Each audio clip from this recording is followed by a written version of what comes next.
pour le problème israélo-palestinien. Le tribunal lui-même, dans sa forme internationale, va siéger une première fois à Barcelone au mois de mars de l'année prochaine. Et nous espérons qu'à cette date, nous aurons pu réunir un nombre important de témoignages, parmi lesquels il n'y en a pas de plus remarquable que ce rapport qui vient d'être publié par Richard Goldstone, le grand juriste sud-africain, et qui malheureusement, pour le moment, n'a pas encore été examiné comme il aurait dû l'être par la Commission des droits de l'homme, qui siège elle-même à 55 km d'ici, à Genève. Donc, nous aurons une première session qui sera suivie, nous espérons, de 2 ou 3 autres pour aboutir à une session décisive. Il faut le temps de réunir tous les témoignages, toute la documentation, une session qui pourra dire au nom de l'opinion publique mondiale, mobilisée par ce tribunal civil, qui n'a pas naturellement d'autorité judiciaire. Il ne va pas pouvoir condamner quelqu'un à des peines inscrites dans le droit international, mais il va pouvoir dire, voilà les violations insupportables qui ne doivent pas rester impunies. Pendant que ce travail se fait, ce n'est pas le seul. Il faut que le Conseil des droits de l'homme travaille, il faut que le Conseil de sécurité des Nations Unies puisse être saisi lorsqu'il y a des crimes de guerre, des crimes contre l'humanité qui sont évidents dans la bande de Gaza et au Liban et ailleurs. Et il faut que le tribunal pénal international, créé depuis 1999, est venu à exister juridiquement en 2002.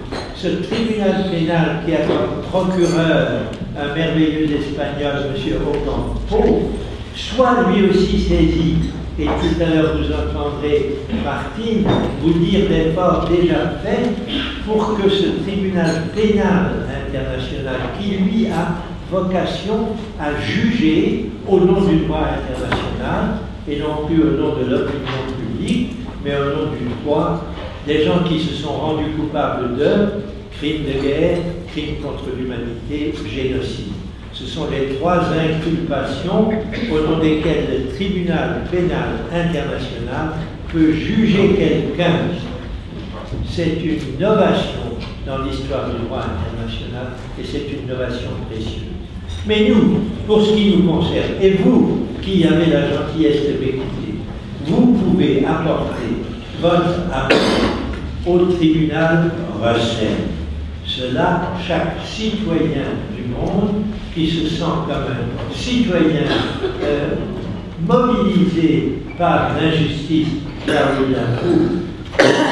qui pense que le peuple palestinien a droit à plus de justice et a droit à plus de liberté, chacun peut apporter sa contribution à ce tribunal, suivre les débats de ce tribunal, recueillir des témoignages qui permettent de mettre au clair des violations naturellement de l'armée israélienne, du gouvernement israélien, mais aussi des violations de l'Union européenne qui continue à commercer d'une façon contraire aux droits de l'homme avec Israël, halte à la collaboration militaire Suisse-Israël, par exemple, c'est pour moi aussi une donnée importante. Bref, tous les points où on peut dire que les Palestiniens sont victimes d'une injustice et d'une violation, eh bien, il faut qu'ils soient rassemblés auprès de ce tribunal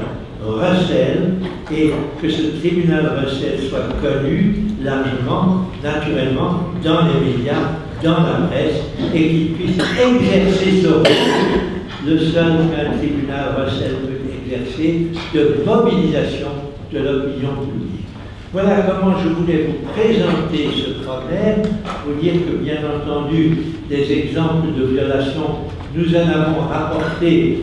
Ma femme chrétienne et moi de plusieurs voyages que nous avons faits en Palestine, en Cisjordanie et à Gaza au cours des dernières années, mais notre action individuelle, c'est très peu de choses, c'est l'ensemble de ceux, et je sais qu'il y en a beaucoup dans cette salle, qui ont été là-bas, qui ont ramassé des témoignages là-bas, qui peuvent faire que ce tribunal recette porte haut la volonté de tous les citoyens honnêtes du monde à faire respecter les droits du peuple palestinien. Merci.